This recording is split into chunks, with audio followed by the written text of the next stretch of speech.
जय गुरु कटकरू बाहरिलु नियाली आम आखि आगक आसीगला श्री अनंत गोपाल रेस्टोरेंट भाभी भाभी जाइलु कौटी गोटे बिना पियाज रसुणर भल खाद्यटी खाइबु श्री अनंत गोपाल रेस्टोरेंट से भावना को आमर सत करदेला।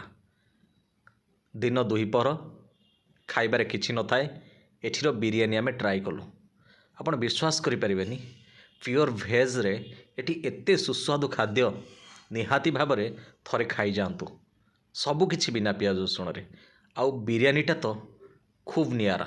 एठी बिरियानी आपण निश्चिंत खातु आपण बिरियानी खाइले ही जानी परिबे ए बिरियानी रो स्वाद कौन। कटक एवं भुवनेश्वर बड़ बड़ रेस्टोरेंट रो बिरियानी को भी यह पछरे पकई दब। संतोष आगे बिरियानी चाखी कह के लगुच